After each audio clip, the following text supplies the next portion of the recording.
It's Hollie's Hotspurs back with another one. Chatting all things Tottenham, we're second to none. Special guests every time, if it's win, lose or draw. The passion is high like Harry Kane when he scores. Or when Lloris makes a world-class save. We got Højbjerg running the mid every game. Settle down, stick around, share your thoughts with the panel. And make sure you're subscribing to the channel. Coys.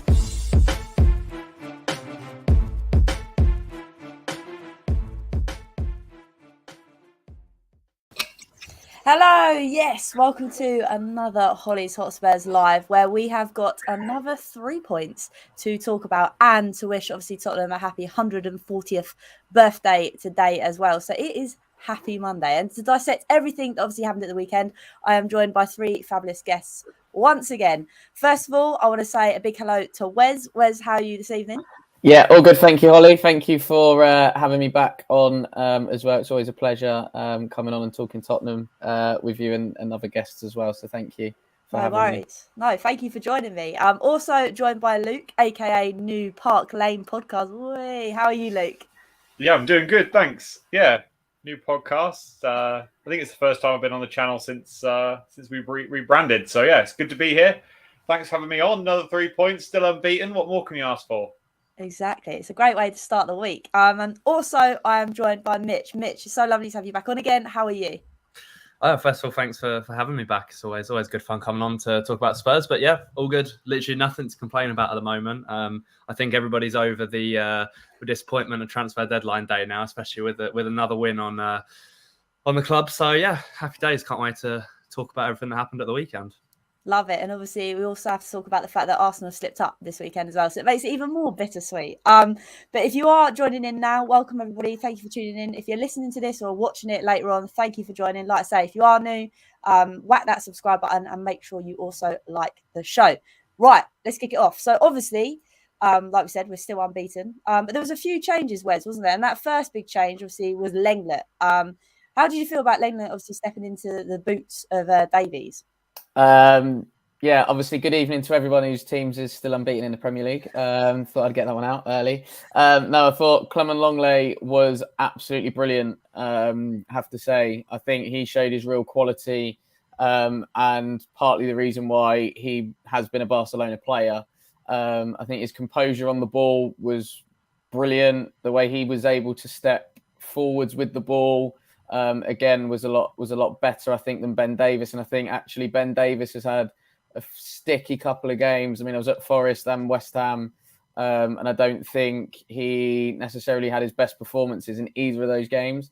And I think given the opposition, which is no disrespect to Fulham, because obviously they've started the season really, really well. But it was a nice game, I'd say, for Longley to come into. And yeah, I think he did his chances of getting into the team on a bit more of a full-time basis. No harm whatsoever, really. No, I think you're right. Obviously, Conte doesn't really like to make those changes, Luke. But like Wes said, it's probably the right time to bring obviously Longley in. Yeah, definitely. I think that, especially with him, I think we talked about it on my show on the Saturday morning, and it was really interesting to kind of see a new player come into that position when for so long we've had Ben Davies, who, you know, in the most part hasn't really done much wrong. But we went through a couple of games, you know, Forest away and then West Ham as well, where we looked a little bit shaky in different positions in the pitch. And it was a really nice change to see us kind of do something to switch it up and kind of bring a new lease of life into that back line. And, you know, I really don't mind the looks of, a back three of Romero, Dyer, and Longley. No, I think you're right. I think, obviously, for once, I think we started strong. And I don't know whether that's partly down to Longley, Mitch, but would you say having that confidence with him, what he's had before, to come straight into that side and ooze confidence is something that, obviously, we've needed? Yeah, I mean, Longley, he was out of favour at Barca and he wasn't playing much. So I think when you sign a player like that, and things we've got to remember as well, a loan option, it's not like it's a permanent move yet. Don't know what the future is going to hold. He's going to come in and he's going to be hungry. And the fact that he hasn't just come straight into the side is another thing. It's like with Richarlison, really.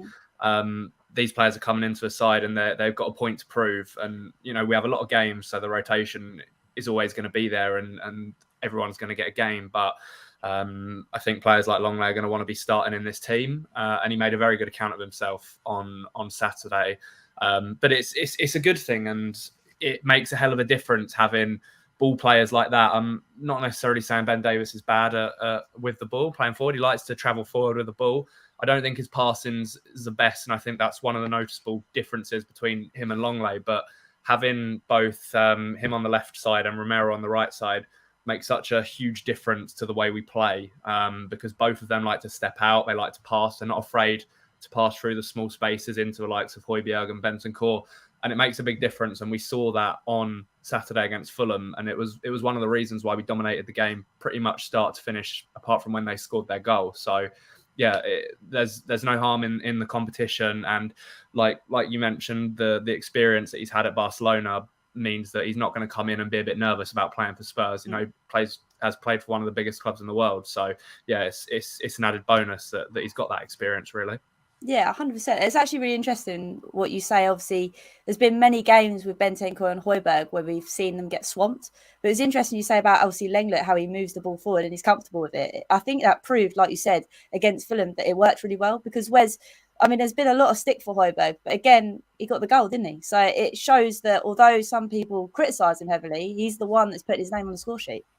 Yeah, I think Højbjerg, I would probably suggest over the last 3 games have been really sort of up and down. I thought against Forest, especially in that first 20, 25 minutes, I thought he was absolutely brilliant. And that was kind of the Højbjerg that I think us Spurs fans really wanted to see in terms of him on the ball. I thought his pass selection was really, really good in that Forest game.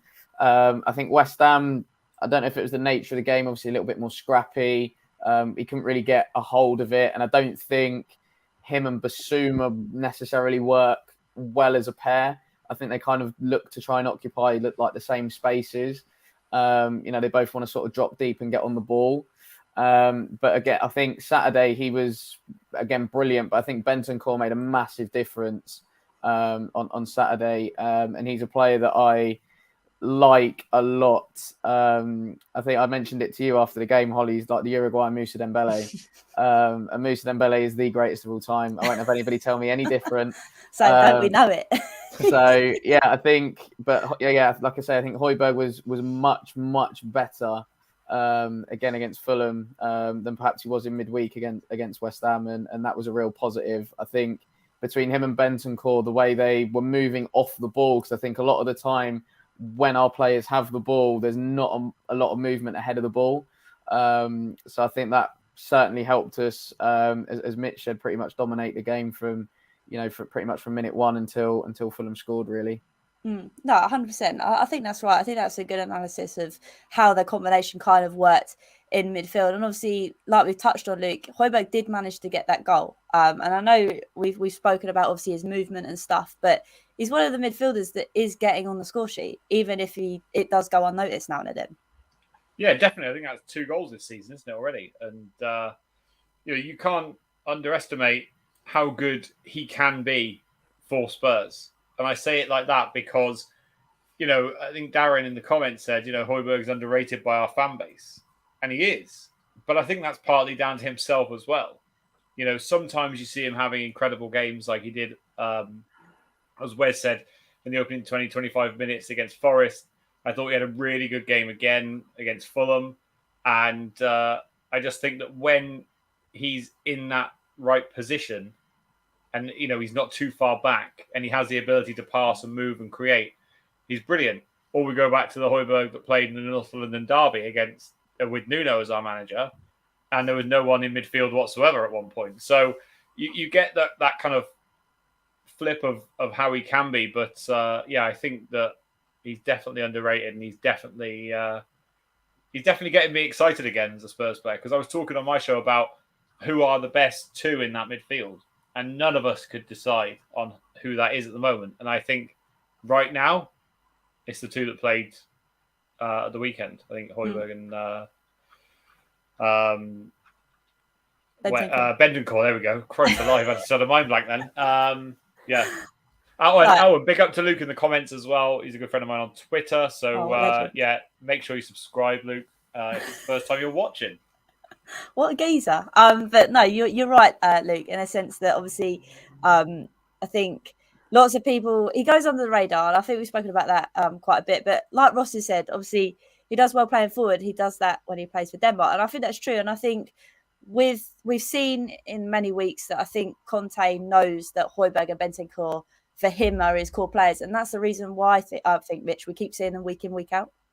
Yeah, I think so. I think that Conte is someone that trusts a small crop of players that he has. I know he likes to make signings in the transfer window, but there's actually probably very few players out there that he sees as a perfect fit for his team. But I do think that Højbjerg, and obviously with Bentancur coming in last January, that they are those two players at the moment.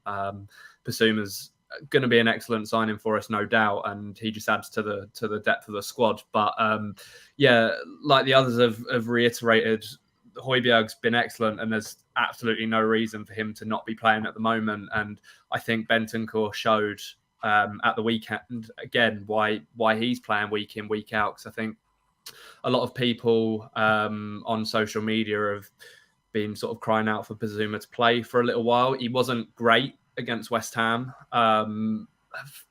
Probably a couple of factors to sort of justify that, with that being his first start and long amount of game time in the season, and him not being accustomed to the team, stuff like that yet. Whereas Højbjerg and Bentancur sort of had the back end of last season to forge a bit of a partnership, and it worked, and it ended up being a key partnership that helped us get into the Champions League. So yeah, I think that Conte will only change it if he has to. And with us having 2 games a week, every week now up until the World Cup, not including the international break we have before that, it's a lot of games, and we won't see that partnership every week. And it will change. But, you can't have any complaints with that central midfield area at the moment, because both have been excellent. I think Højbjerg is incredibly underrated, and there's a reason that Real Madrid were linked with him as a replacement for Casemiro towards the end of the transfer window. His close control is phenomenal. The amount of times you see him with the ball get into the small spaces and dribble through people, it's exactly what he did for his goal against Fulham at the weekend. So yeah, he's got a lot of traits that go unnoticed because of the position that he plays, but he's very good tracking back, and he's very good at retaining the ball, but he's also got a bit of expertise going forward, which you can't really ask for more from a central midfielder. So yes, it's all good in the centre of the park at the moment. 100%. And like you say, maybe that is why Conte is keeping it to the same team each week, because he knows it works, and he knows that there's so many games coming up. I mean, Kev's made a good point. Let's see what Bazuma could do with Romero, Dyer and Lenglet at the back. And I think that is something that we're all excited for. Obviously, moving away from the midfield, I obviously want to start talk about the other player that was obviously introduced into the team, and that was Richarlison. Wes, he had a decent first Prem start, didn't he? What a guy! What a guy! Oh, what a week as well he's had, by the way, because he's managed to send everybody in media into a massive meltdown, and he's just endeared himself straight away to the Tottenham fan base.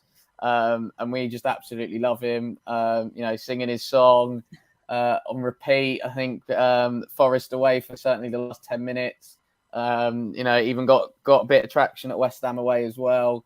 And the thing with Richarlison is he's made such an impact, but he hasn't actually done anything extraordinary. Like, he's not exactly set the world on fire, apart from the Twitter sphere, I suppose, with the keepy uppies. But I think he's just literally just come in, worked his socks off, and Spurs fans have just gone, yeah, I like this. I can get behind it. And I thought, again, his link up with Kane in particular in that Fulham game was brilliant. I think they are starting to strike up a little bit of a partnership. So, I hope Sonny doesn't get too jealous, because we all know the Sonny and Kane partnership and things like that. But yeah, I think Richarlison, again, he's just one of those players that you didn't know you needed until you've got him, and now we've got him. He's going to add so much, I think, to our attacking force and things like that. So yeah, I am absolutely buzzing. And as Ronnie said, the real R9. No, I think you're right in a sense that everybody's loved him. I still can't get the song out of my head. It's still going around. I think I had it in my head before I got to Tottenham the night before. So yeah, it is a great song, but it's for a great player. And Luke, to be fair, he did obviously manage to get his assist for the Højbjerg goal. I know we keep going back to Højbjerg, but he did manage to do something for the game. And like Wes says, he's a proper workhorse, shall we say? Yeah, definitely. He's a massive, massive shithouse of a player, and I'm absolutely loving it. Every single second, I'm loving. Do you know what? I was asked so much on different channels before the season started, like, oh, why would you spend £60 million on a player that's not even going to start in a Premier League game? Watch Spurs this season, and then you'll find out. He's destroying the media. He's destroying footballers. He's gelling well into the team. He's doing everything that you would want a new signing to do. And he's actually playing really well as well. And as I said at the start of the season, I don't expect him to set the world on fire with goal scoring stats. That's not what I believe he'll do this season. I think he'll score a few amount of goals, maybe even more than I predicted. I predicted between 7 and 10. But what you're going to get from him is passion. You're going to get him taking risks, taking chances, and you're going to get him winding people up. And that's exactly why I think Conte wanted him at Spurs. And, as a few people said, I think it's Ross in the comments. He said, I didn't realize how talented he was until he came here. You saw him at Everton and I think Watford before that, right? And you saw him who was a good footballer who could score goals for a mediocre to pants team. But what you've got now is a footballer who can do it at the highest level for a big club like Spurs. And I think he's just going to ruin people on Wednesday nights as well. I love that. It's just be nice. Be nice. It is nice that we've got a player like Richarlison that can come into the team when need be. And although many was thought, he's going to kick up a fuss, he's on the team sheet, he really has proven that to be not the case. But Mitch, how are you kind of feeling with the whole aspect of Richarlison? Yeah, he's brilliant. And I think there was a lot of debate between fans in the summer when we were linked with him. They were sort of like, do we want Richarlison or do we want Rafinha? Obviously, Rafinha always had his heart set on going to Barcelona, but I think the decision to go Richarlison has been absolutely fantastic. And the thing is, he's a good enough player to start, and he proved that against Fulham. He ended up getting man of the match for us and another assist, and he was fantastic all round. He very rarely loses the ball, I've noticed, which is crazy because he just runs at people. But he's a fantastic player with a lot of talent. But the biggest thing for me is he just looks like he just wants to do a job for the team. I think a lot of people have a bad perception of him because of the way he plays and because of the way he acts, maybe on social media and stuff. But everything that I've seen so far from him, he doesn't care if he's on the bench, doesn't care if he's starting. Of course, he'll want to start. But if he is on the bench, it's not something that he's sulking about. And when he comes on, he does everything he absolutely can to help the team out. And we've seen it, and it's made a huge difference for us when he's come on late and how much it's changed the game. We've seen it against Chelsea.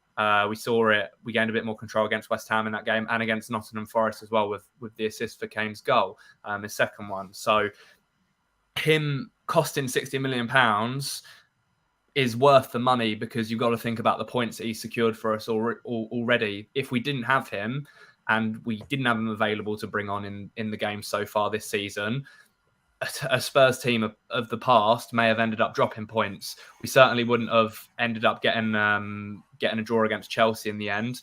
We might have ended up conceding to Nottingham Forest and dropping points there as well. So he's just been a fantastic asset, and it's crazy because I never thought at the end of last season, after seeing Kane, Son and Kulusevski as a front three, that we could sign someone who could genuinely go into that front three and displace one of them. But Richarlison has come in and he's now putting questions in my head. I don't know how everyone else feels about it, that he could start instead of Son or Kulusevski, even Kane if he needs that much of a rest. So it's fantastic just to have that depth just by bringing one player in attack. Definitely, 100%. And I think what you're saying there as well, the fact that no one in this team anymore has that starting number on their shirt anymore. And I think that's great because for a long time it has always been, like you said, Son can never be dropped, Kane can never be dropped. And Wes, obviously talking about people being dropped, kind of following on for what Mitch said, obviously we saw Kulusevski drop out and Richarlison come in, and many people were calling for Sonny to have a rest.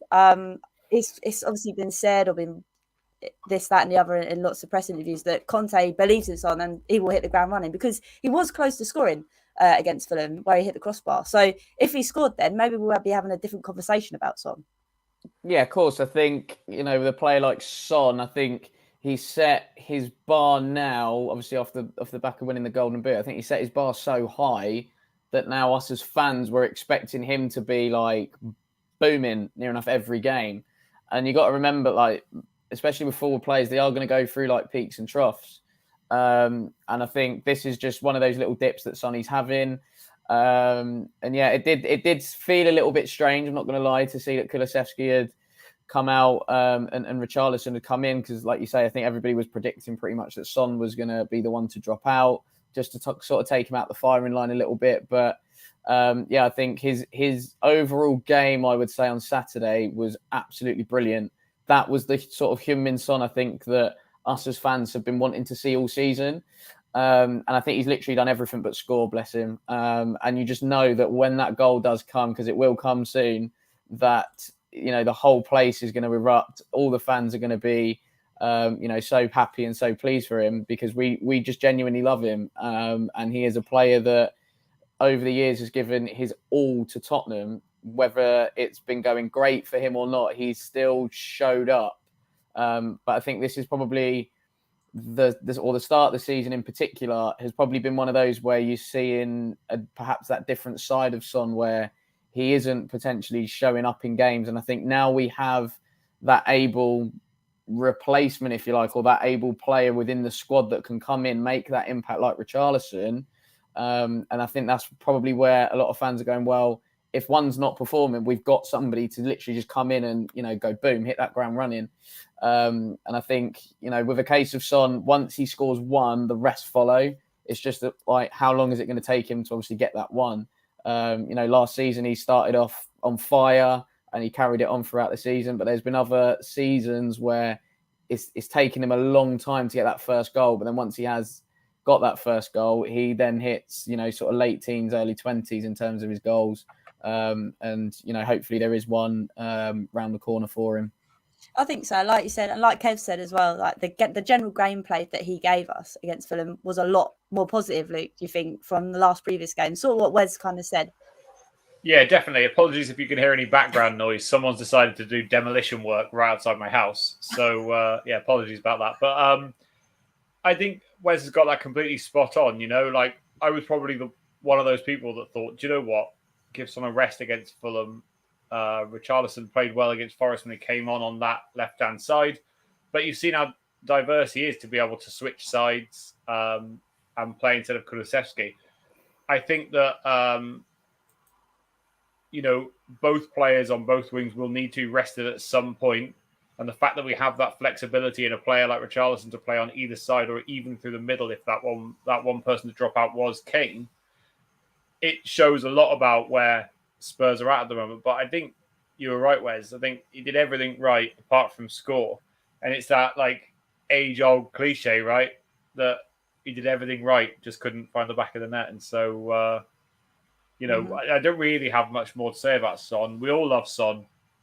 As Wes said, when he does score and when he scores quite a few goals, we're all going to be right behind him. And so, bring that on. Son's done that in seasons past. He's scored 15 goals a season. Sometimes he scores more. Sometimes he scores less. He goes for 2 or 3 games without a goal. It happens. We've got a fickle bunch of fans. And, that's all I can say about it. I think you're right. I think a lot of us, obviously, we're not paid to be the manager, but I think what it's nice to see, Mitch, all of us fans are calling for, obviously, Son not to be dropped, but to have a rest. And Conte said, no, he'll be fine. He just needs to get that goal. And it's the patience that I like from Conte, from being, you know what, go and do your thing. Yeah, the good thing about the whole situation is because we're winning games, it's less of an issue. If we weren't scoring goals, like we haven't done in the past, and Son's dried up, it's similar with Kane when we only really had those two as our main 2 goal scorers, Son and Kane, for a while.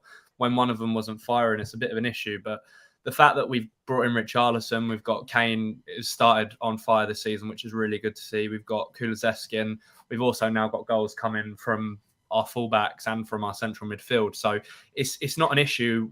Every single Spurs fan knows how good Son is, and every single Spurs fan knows that he's had periods like this before, and every single time he gets through it, he gets over it, and when that first one comes, it will then start flowing. And Conte knows that. He's worked with Son for long enough now, and he is a wise enough man, and he is a good enough coach to know that Son is just probably lacking a little bit of confidence in front of goal after the first couple of games. But I'm not going to sugarcoat it. Son's a world-class player, and world-class players score goals. And, you know, he's playing his favourite opponent next weekend. So it wouldn't surprise me to see him score against City. So, you know, he'll start on Wednesday as well, you'd imagine, in the Champions League. And that's 2 more opportunities in the next week for him to get that first goal of the season. I think I saw a tweet earlier. I think he's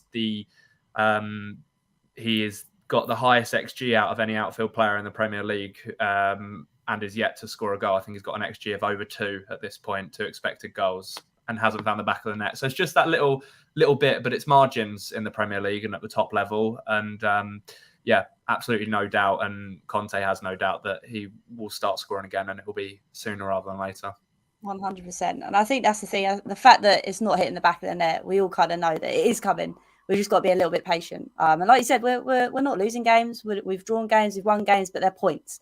And I think that's the big thing we need to obviously remember. Obviously, then Kane scores again, but every podcast I talk about Kane scoring, so I'll leave that one for today. But Wes, it wasn't all plain sailing, because supporting Tottenham, you always get a bit of bum twitching time. And obviously, Mitrovic did manage to score, didn't he? Quite late on, to be fair. Yeah, and it was arguably the best goal of the game, to be fair. Awful defending from Romero, but I think we can kind of let him off one. But yeah, I think Fulham genuinely will be all right this year. I think, yeah, all right, we dominated them, but it was kind of like to be expected because they've just come up. But I genuinely think Fulham will cause a few teams some problems, especially if you look at the onslaught we got towards the end. I think if they play as they have played in previous games against sort of the teams in and around them, I think they'll pick up quite a lot of points. And I think the main thing for them is just getting the service to Mitrovic. If they can get the service to Mitrovic, I'm not saying they're going to get the same level of service like they did in the Championship, because, I think Mitrovic having a goal-scoring season like that, I don't think will ever be seen again at that level. But I think if they do get the ball to him, he can make things happen. We've seen that not only against us, but, he created pretty much a goal out of nothing against Arsenal the week before. So no, I genuinely think Fulham will be all right. They've got some decent quality, I think. And yeah, I definitely think there are 3 worse teams in this league than them. But yeah, obviously, typical Tottenham, don't make it easy for ourselves. Hanging on in the end, which was really strange because, we could have really been 3-1 up. And yeah, it's kind of strange when you look at it like that. Obviously, as we've mentioned, we've had so much control and domination of the game. And then it's like that last sort of 10 minutes, we find ourselves hanging on. So yeah, I think that is something that perhaps just needs to be addressed a little bit in terms of the game management, that last 10 minutes. But yeah, I think it was, like I say, a bit of a goal out of nothing. And I think everybody in the stadium when it went in was like, whoa, like what's happened here? Because I think generally defensively, we haven't looked too bad.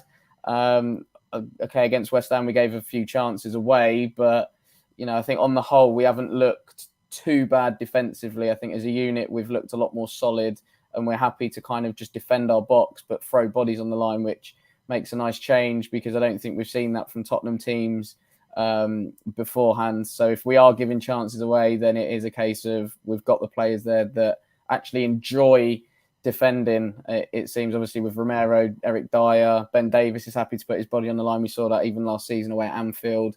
So yeah, but like I say, it's just typical Tottenham.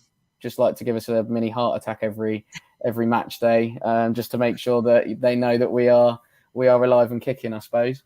Oh yes, definitely. But obviously, apart from the goal, we also had Hugo Lloris, Luke, making some absolute class saves. I think Højbjerg, after the game, had a little interview pitch side and was talking how good Lloris is. And I think that's another player that obviously goes a bit unnoticed sometimes. Yeah, again, a bit like Sonny in a way. He gets slated often by Spurs fans, and then he comes and, puts saves out like the deflected shot for Mitrovic, where he's just plucked it out of thin air. Without talking about the scum too much. If that save was done by Aaron Ramsdale, it'd be talked about all week for the next 6 weeks because that's the only thing they've got to talk about. But yeah, going back to Mitrovic, did absolutely amazing for my fantasy football team. So when he scored and we were already winning, I thought, do you know what? Who cares? Extra points. But yeah, I think that's going to be the issue for Spurs is when Lloris goes, is who do we bring in and when do we bring them in? Do we bring them in January, to make transitions a bit easier? Do we wait for his contract to expire? What's the plan for Spurs with Lloris? Because we talk about all the other areas of the pitch, and that's the one that does worry me with who we might actually go for to replace him. No, I think you're right. And it's strange because obviously last week we were slating him because his distribution was awful, putting us in some pretty hairy positions. But Mitch, at the weekend, he obviously did the business once again, I think. Yeah, I saw from someone on Twitter, I think it might have been Paul O'Keefe in the end, that he actually said that Hugo Lloris wasn't feeling very well on Wednesday, but told Conte he wanted to play anyway. Oh, wow, okay. So not that it's a massive excuse because his kicking's never been great, but that just shows what sort of a character he is and how much he cares about the club. And he's one of the biggest legends to have played for the club. He's done over a decade in Tottenham, and the fact that everybody is still happy to have him as a keeper just is a testament to how good he is. He's a world-class keeper, and that's something I've stood by for a very long time, and don't have people tell me otherwise, because he has won us a lot of points over the years, and his consistency over the last 2 years in particular has been excellent. He went through a season, I think it might have been 2 or 3 seasons ago, where he made quite a lot of individual errors, cost us a few goals. But since then, he hasn't really put a foot wrong.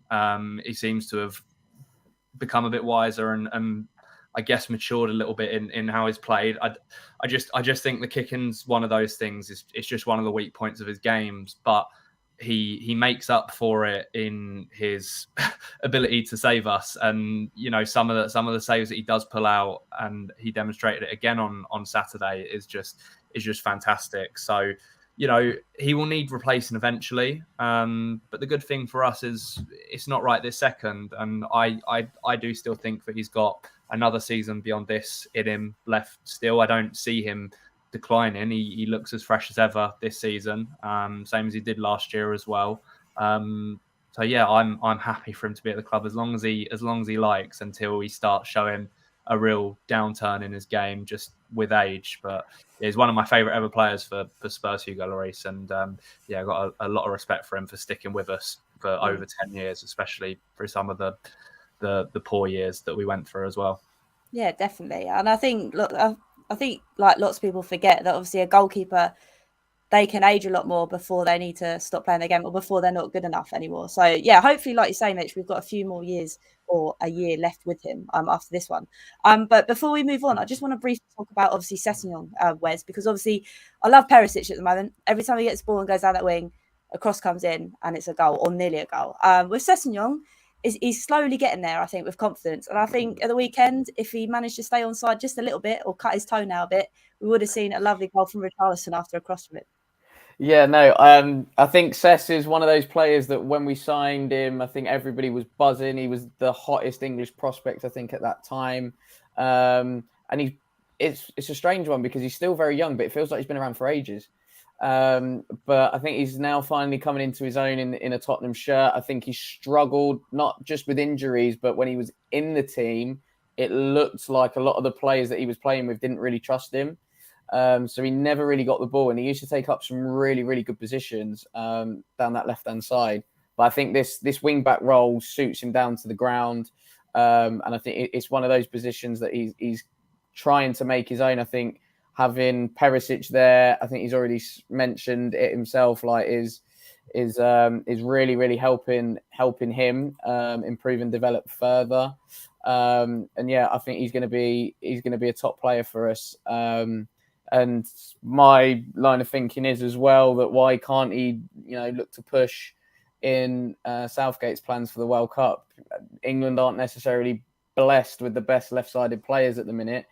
We've got a million right backs, but haven't really got many left-sided players. So it is one of those positions that if Sessegnon stays consistent, and I think that's the key, consistent, why can't he force his way into Southgate's plans and get on that plane to Qatar? But no, I think under Conte, he's been brilliant. He's given us a lot of dynamism going down that left-hand side. Could have easily bagged the goal as well. He had a couple of good chances. I actually thought the one where he chopped inside onto his right foot and tried to curl it was going in.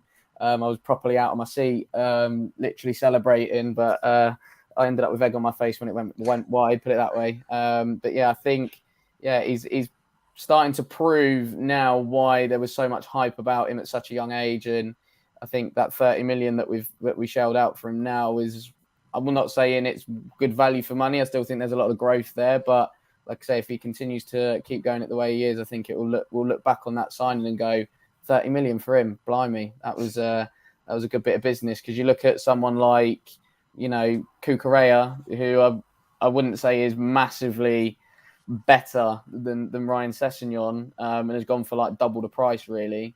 So yeah, credit to him. He's had a lot of setbacks, and I think he's coming into the fore now. So yeah, like I say, fair play to him. Yeah, definitely. And I think it was a lot of confidence, Mitch, but it seems to be like, again, Conte's given him the ropes to go and do it, and he's gone and done it, hasn't he, Mitch? Yep. Yeah, he's been excellent, and he finally looks like that confident young lad that we saw at Fulham when they were last in the Premier League, and the fella that we signed from them. So yeah, of course, he's similar to Emerson in a way that his end product needs a little bit of work still. But I think he's come out and said it himself. He's learning off one of the best wing backs in the world in Perisic. So he's only going to improve for as long as he's there. And he's going to have a tough task next season with Destiny Udogie coming in, who looks absolutely incredible from what I've watched over the last couple of games with Udinese. So yeah, Sess is a lovely bloke and is going to be a really good player. I think just he needs to keep pushing, keep his head up, and hopefully injuries don't keep coming back to bite him, because I know that's been an issue for him as well. But if he can stay fit, there's no reason. I agree earlier with what Wes says about him pushing the England squad. It will be difficult at this stage, but never say never. No, 100%. I love that. Luke, before I move on to you, I just want to say a big thank you to Mitch. Mitch, I know you've got to go and score some bangers yourself now at football. So I'll say a big thank you. Where can everybody find you doing your thing? Yeah, just on Twitter. I have a YouTube channel as well. Both are Mitch_Fretton. So if you fancy following along with anything that I like to tweet and say about Spurs, then feel free to drop a I'll go follow you now.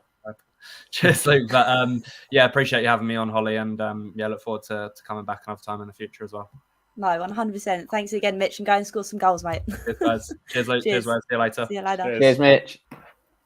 But yeah, Luke. So obviously, we've spoken a lot about Sessegnon, and I know that we were tagged in something earlier about Sessegnon. So I want to get your kind of thoughts on him. I mean, Wes and Mitch have said about obviously the England kind of call up maybe coming in the future, and I think it is all about consistency, isn't it? If he can keep that going, keep the ground running, he'd be all right. Yeah, definitely. I think there's like three key factors that have like helped with Sessegnon's development. Oh, and by the way, that message about Udogie, I think is how you pronounce his name. He looks an absolute beast, Boss. By the way. Oh my God. He's tall, he's strong, he looks an absolute player. But anyway, could all go to shit when he turns to Tottenham. But anyway, sorry if any kids are watching. So anyway, my point was three key factors in Sessegnon's development. Number one was his loan to Hoffenheim. I think that really helped his confidence, helped him get game time, from what was a difficult transition period from playing all the time as a young kid at Fulham. And then people need to stop with these comments, man. Sorry. And then, anyway, so that was that one. Move that one out of the way. Number two, Antonio Conte, obviously coming to Spurs has really helped his development as well. Obviously, what a stupid thing to say. Number three, though, is the signing of Ivan Perisic. I think that having an old head who's now been converted into that role and has done it well and consistently under Antonio Conte, I don't think he minds. I don't know him, but I don't think he minds being dropped from the starting lineup for Perisic. I think they have a mutual respect between the two, and I think that they both respect each other's game, and he will learn a hell of a lot from him.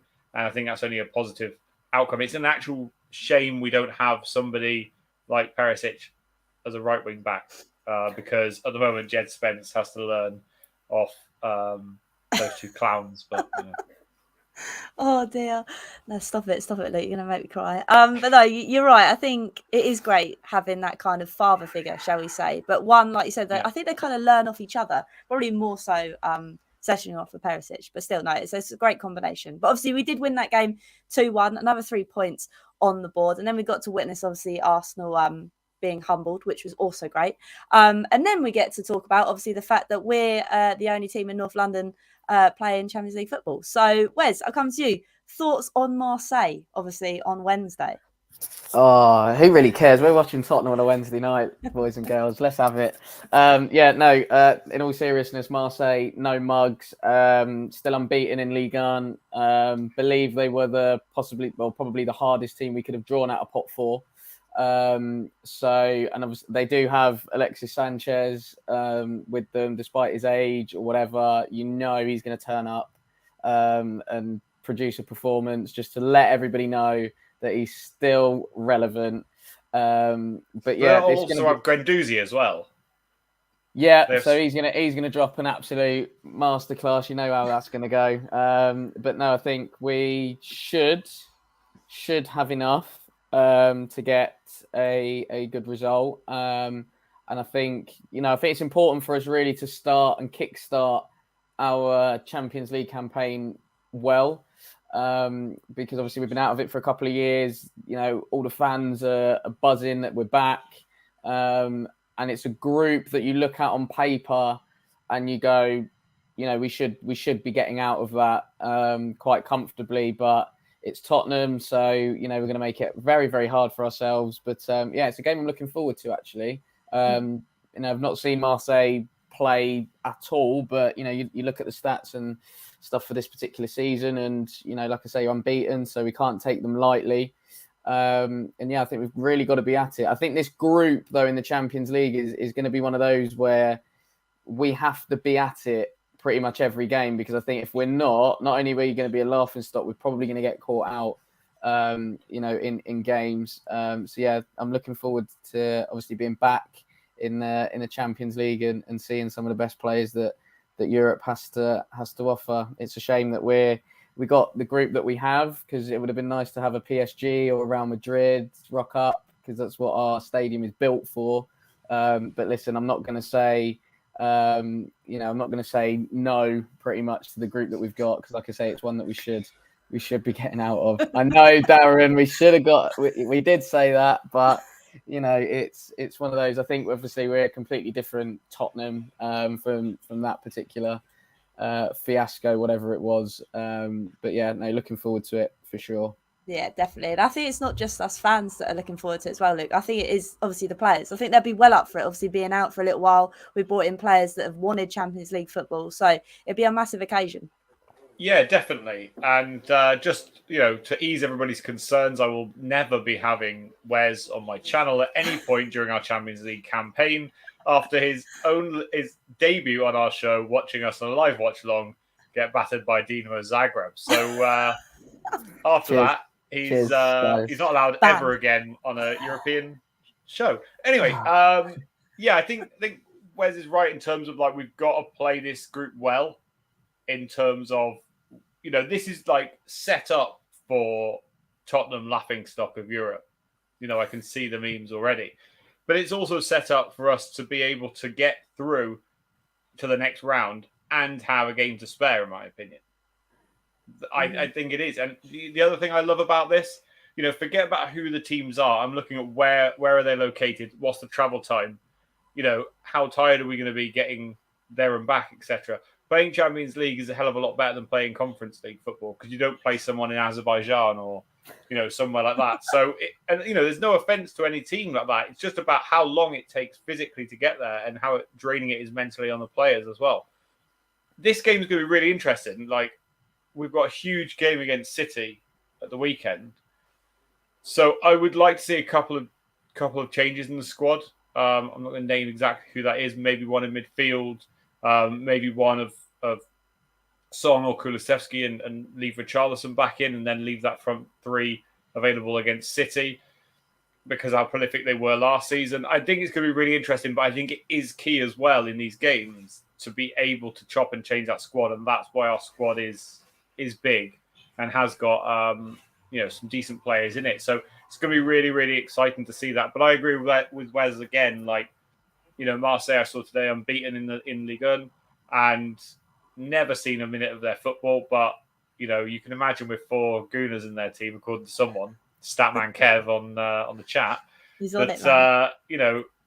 Arsenal are going to be chanting for them as well. So look, we've got to do what we've got to do. But I definitely think that this is a winnable group, and I think we can win with a game to spare.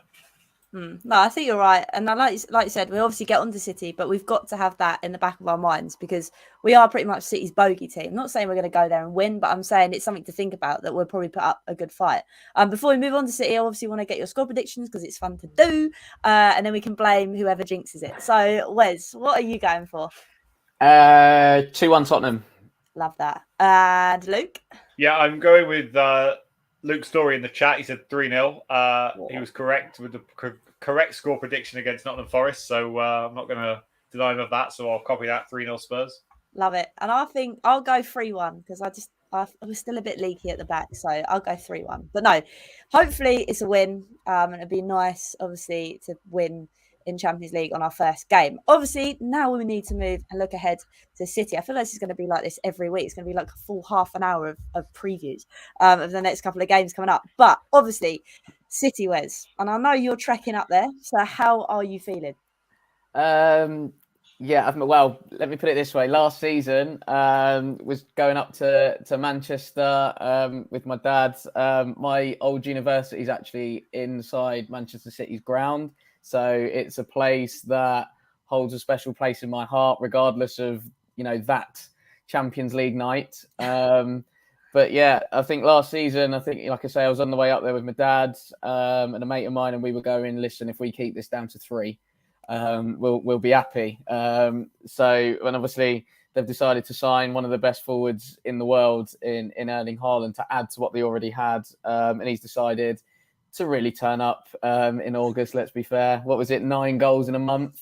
So yeah, but having said that, we do seem to have City's number at the minute. And I know it is frustrating a load of City fans that they just can't seem to get the better of us in matches. So fingers crossed that obviously Saturday night will be the same. Obviously, we all know it's going to be a difficult game. And City are absolutely flying at the moment. So yeah, fingers crossed we can, just stifle them. And listen, offer me a point now, I'll absolutely take it. So yeah, like I say, I'll snap your hand off for a point now, to be fair.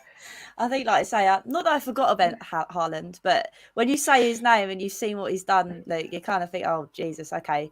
We've actually, although we've got the bogeys on them, we've actually also got to put a stint in now against these. Yeah, definitely. But on the flip side of that, I think they're definitely beatable this season as well. They've dropped points twice this season already. And I think it's the same with Liverpool. I think that we are playing City, as strange as it sounds, after Haaland scored 9 goals. I think we're playing City at a good time. I backed us last season when Wes was up there saying that he hoped it went down to, we didn't concede more than 3. I was there backing a 9-1 Spurs win. So look, let's see what happens. You can't, you can't really predict a game like this. It really depends. Like, look at the City that turned up against Aston Villa at the weekend. They could have got beat as well. So yeah, I'd like us to keep Haaland quiet as much as we can. Who we put on Haaland, I'd like to see Romero, but I think he's going to try and stay clear of him and try and maybe get on Ben Davis or Longley. But it's going to be interesting. At some point, we've got to lose against City. Let's be completely honest. But let's hope it's not this weekend. 100%. I was going to say Romero and long hair. He kind of likes that kind of vibe. So, maybe stick Romero and Haaland. Obviously, we've spoken about it's hard to kind of predict in terms of who's going to come in, who's going to go out, because obviously we have that game midweek. But Wes, if you were to sit here right now, and I know if you banish obviously the Champions League game, who would you want in that midfield, if that was to make sense? Who would be the pairing? Do you know what? I would actually go with the same team that beat City last season at the Etihad. The way that we played against them was an absolute masterclass in how to play against a team that dominate the ball. It was probably one of our best defensive performances. I know we conceded 2, but actually defensively we were pretty all right that evening. I think that was the turning point, I would say, for our season, because I think that then gave the players belief in each other and belief in Conte's methods that we can go toe-to-toe with one of the real elite clubs across Europe and get a result. And I think had we not beaten City, I don't see us going to Anfield and getting a point. I really don't. And I think that was probably the turning point almost for Mourinho, was the fact, all right, we beat City under Mourinho, but then we went to Anfield, dug in, and it was like, if we'd have got that point at Anfield, I think we'd have gone on and progressed a little bit further. But yeah, I would probably go with the same team that beat City at the Etihad last time out, because I think Kane was just unbelievable that night. The way he just linked the play, and it was almost like he was a number 9 and a number 10 in the same role, and he was just unbelievable that night. And he did give that away end some of the best limbs I think I've ever been a part of, all for it to be cancelled out by VAR. I think there was a geezer that was behind me. He was a big old boy, bless him. Ended up 2 rows in front, and me and my dad are like trying to hold him, but he's absolutely massive. So yeah, Kane gave us some proper wasted limbs last time out, but hopefully if we get some limbs and they're not wasted, it'd be a good one. No, I think you're right. I think, like you say, it's you got to go with what you know, and I think that's proven to work before. So let's go and do it again. Obviously, Luke, we discussed obviously what we think would happen. Would Richarlison start? I don't know whether Richarlison would be the guy to start, in a sense that I think, as we see when he comes off the bench, he adds that something bit of else. And I think if we're being real, I think he will probably maybe have a bit of a cameo in the game in midweek. But I think for Richarlison to start, would you think that's a bit too out there? Or yeah, no, I think it's a little bit too out there. I kind of 90% agree with Wes. What I'd like to see is starting lineup from Nuno's first game come in and boss out a little 1-0 shut up shop win. No, I'm joking. No, what I want to see is the front 3 that played against them last season. I still have dreams on a weekly basis of Kulusevski cutting onto his left foot and just chipping the ball into Harry Kane. That's still in my dreams, and that'll stay there for a while. But yeah, I think for me, Richarlison will do better Champions League game than we play Son, Kane, Kulusevski. I really wouldn't change it a lot. I'd have Bentancur, Højbjerg in the middle.